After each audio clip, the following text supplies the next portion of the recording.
जीवन के एक महत्वपूर्ण भागों में से एक है।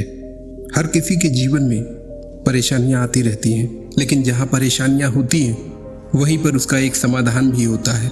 आज की कहानी की शुरुआत एक परेशान राजा से होती है। ये कहानी उस राजा की है जो अपने मन को शांत करने के लिए न जाने कितने प्रयत्न किए, लेकिन उसका मन शांत नहीं हो पाता था। वह अपने राज्य के बड़े बड़े विद्वानों को अपने महल में बुलाता और उनसे अपने मन को शांत करने के उपाय पूछता। जितने लोग उतने तरह के उपाय, पर उस राजा पर किसी तरह का कोई उपाय काम नहीं करता था। एक दिन एक व्यक्ति राजा के पास आता है और राजा से कहता है, हे राजन, आपके मन को शांत करने के मेरे पास एक उपाय है। राजा उस व्यक्ति की बात को सुनकर बहुत ही खुश हो जाता है और उस व्यक्ति से कहता है, यदि तुम्हारे पास कोई उपाय है और यदि तुम्हारा उपाय सटीक कार्य करता है तो मैं तुम्हें इतना धन दूंगा जितना तुम मांगोगे। वह व्यक्ति राजा से कहता है, हे राजन, आपके मन को शांत तो मैं नहीं कर सकता, पर एक सन्यासी है जो आपका मन पूर्ण रूप से शांत कर सकते हैं। वह कोई आम सन्यासी नहीं है, वह एक बहुत पहुंचे सन्यासी हैं। आप उनसे एक बार अवश्य मिलें, वह आपकी समस्या का समाधान जरूर करेंगे। राजा उस व्यक्ति से कहते हैं, अब जरा भी देर न लगाओ और मुझे उस सन्यासी के बारे में बताओ। वह व्यक्ति राजा को सन्यासी की कुटिया के बारे में बता देता है। राजा अपने सैनिकों के साथ सन्यासी के पास पहुंचे और सन्यासी से कहते हैं, मैंने सुना है कि आप बहुत पहुंचे सन्यासी हैं। लेकिन सन्यासी राजा की बातों को अनदेखा कर देते हैं। राजा सोचता है कि शायद सन्यासी मेरी बातों को सुने नहीं।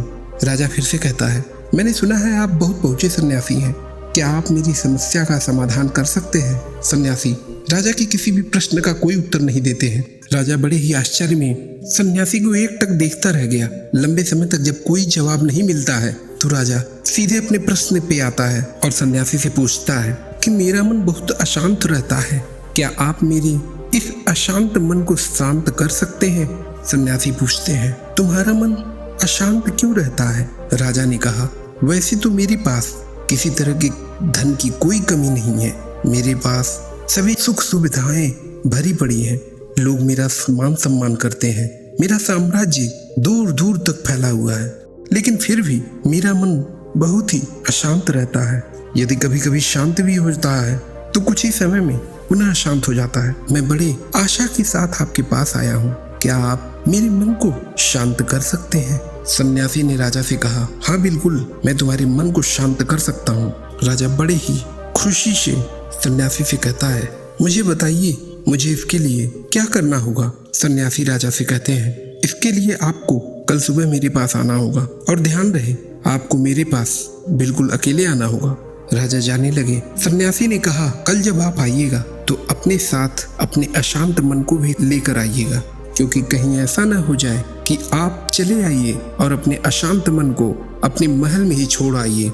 राजा सोचने लगा कि भला कोई कैसे अपने अशांत मन को महल में छोड़ सकता है। अगले दिन राजा सुबह सुबह अकेले ही अपने सन्यासी के पास पहुंचा और कहता है कि मैं आ गया। सन्यासी राजा की तरफ देखते हुए कहे, तुम तो आ गए, लेकिन तुम्हारी वह अशांत मन मुझे नहीं दिखाई दे रहा। लाओ, सबसे पहले मुझे अपने अशांत मन को दो, मैं उसे शांत करके तुम्हें देता हूँ। राजा ने सन्यासी से कहा, यह आप कैसी बातें कर रहे हैं? भला मन कोई वस्तु है जो आपको निकाल कर दे दूं? सन्यासी मुस्कुराते हुए बोले, राजन, ठीक है, आप शांत मन से बैठ जाइए और अपने मन में उस अशांत मन को खोजें। राजा अपनी आंखें बंद करके अपने भीतर उस अशांत मन को खोजने का प्रयास करता है। बहुत देर आंखें बंद करने के बाद सन्यासी राजा के कंधे पर हाथ रखते हुए कहते हैं, हे राजन, अब आंखें खोलो। राजा अपनी आंखें खोलता है और सन्यासी राजा से पूछते हैं, क्या तुम्हें तुम्हारा अशांत मन मिला?